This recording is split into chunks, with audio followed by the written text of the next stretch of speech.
Estimados estudiantes, a continuación vamos a explicar cómo se hallan las medidas de dispersión en una variable continua, las cuales son varianza, desviación estándar y coeficiente de variación.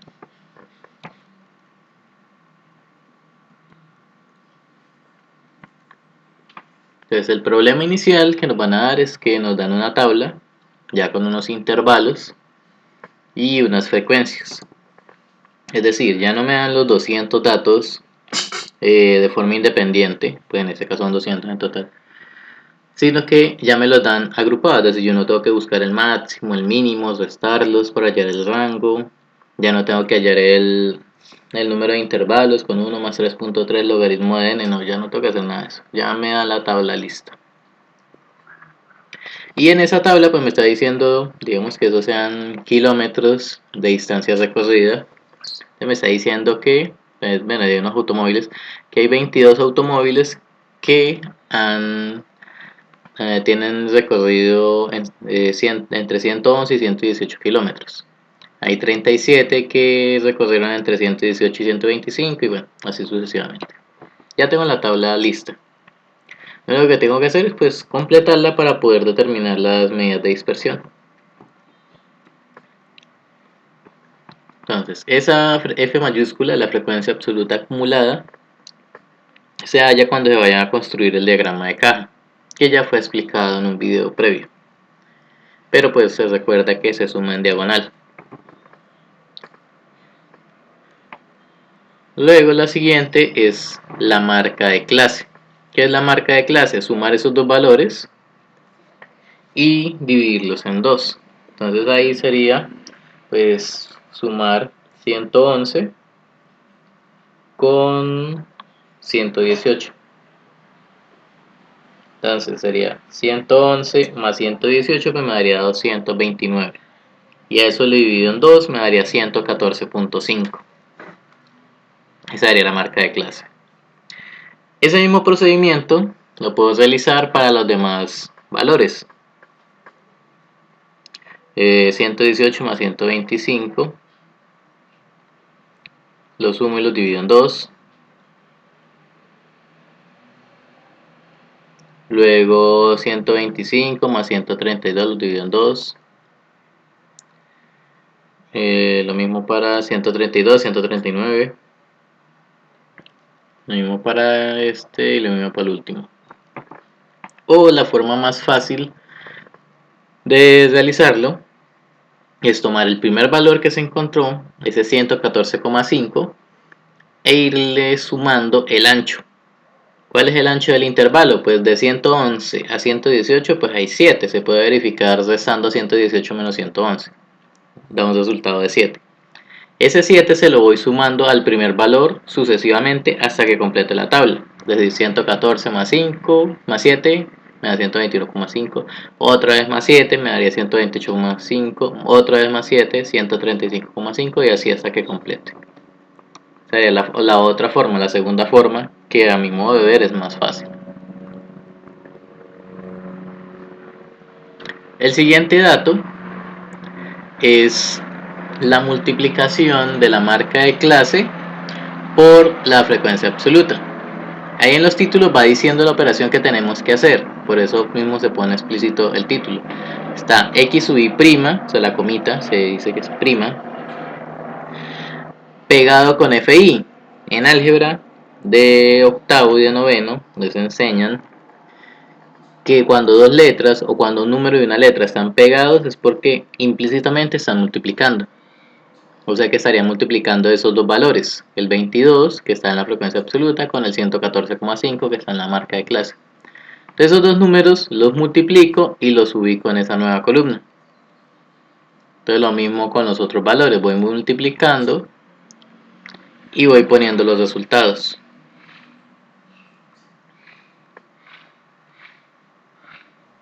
Listo. Luego de que hago todas esas multiplicaciones, ahora voy a sumar todos esos valores de esa columna. Lo sumo y me da 26.519. ¿Para qué lo sumo? Pues porque la fórmula de la media es la suma de esos valores de x sub i' fi dividido en n, es decir, la suma de esa última columna que hicimos dividido en el total, que en este caso es la suma de todos los valores de fi, es decir, 200 en este caso.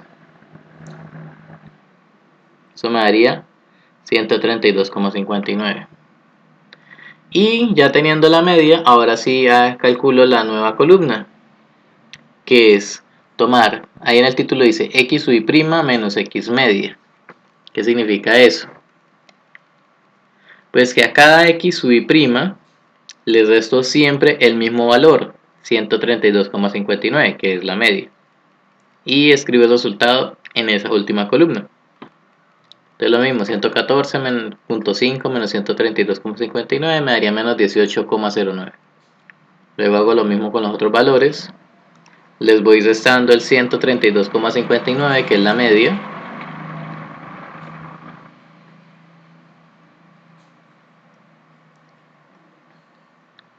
Y como se pueden dar cuenta, siempre van a quedar dos bloques de números, un bloque de negativos y otro bloque de positivos. No necesariamente igual cantidad, ¿no? Porque digamos si no hubieran sido 6 intervalos sino 7, entonces hubieran quedado 4 y 3, ¿sí? 4 de uno y 4 de otro, pero bueno, eso sí es relevante. Luego, en la siguiente columna, si se fijan en los títulos, la única diferencia de escritura de esto a la nueva columna es que a la nueva columna le agregué un cuadrado. Es decir, que los resultados de esta última columna, cada uno de ellos los voy a elevar al cuadrado y lo voy a escribir en esa nueva columna. Bueno, pero ¿qué pasa eso de elevar al cuadrado? Pues es multiplicar un número por el mismo. Bueno, pero si ese número es positivo, más por más, da más. Y si el número es negativo, como los tres primeros que están ahí, menos por menos, da más. En conclusión, pues da más. Es decir, en esa última columna siempre van a quedar números positivos, es decir, los negativos desaparecen. Solo quedan positivos. Y voy haciendo esa operación. Pues cuando van a escribir esa operación en la calculadora, pues no es necesario escribir el negativo porque pues para qué si se va a perder. Entonces no es necesario, entonces se puede escribir directamente 18,09 al cuadrado. Le da 327,24. 11,09 al cuadrado, 122,98. 4,09 al cuadrado, 16,72. 291 al cuadrado, 991 al cuadrado y 1691 al cuadrado. Luego, si nos fijamos en el título de la nueva columna, es escribir la penúltima columna que ya trabajamos y tiene pegado FI. Bueno, ¿qué significa eso que lo tiene pegado? Ah, pues volvemos a recordar álgebra de octavo. Cuando dos letras están pegadas, sin signo entre ellas, es porque implícitamente están multiplicando. O sea que yo multiplico el dato de la última columna con el número que aparece en la columna de las FI, ¿sí? Dentro de la misma fila. O sea, 22 por 3, 27,24. Luego 37 por 122,98. 31 por 16,72. Y así sucesivamente. Listo. Y cuando ya tenga esos valores, pues hago algo similar con lo que ya había hecho antes. Se suma todos los datos de esa columna, me da ese resultado. Y ese S al cuadrado, pues es la varianza, la división entre esa suma y el total de datos, que es 200. Y eso me da un total de 115,27. Listo. En álgebra de octavo también les enseñaron, no en álgebra de noveno, les enseñaron que para despejar un cuadrado, o sea un 2 que esté como exponente, la forma correcta es a lo que está después del igual, es sacarle la raíz cuadrada. O sea, yo tengo que sacarle la raíz cuadrada a 115,27. Y ahí me daría la S sola. Ese S cuadrado es varianza, pero la S sola es la desviación estándar. Y finalmente pues se hace la fórmula del coeficiente de variación, que es el valor de la S, que es 10,73, lo dividen en el valor de la media, que es 132,59, y a ese resultado lo multiplican por 100.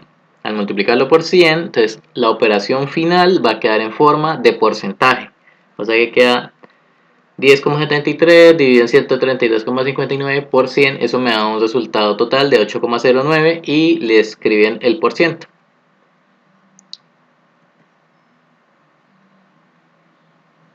Y listo. Eso fue todo lo que pues, se necesita saber para poder resolver un ejercicio de esa forma. Muchísimas gracias y hasta luego.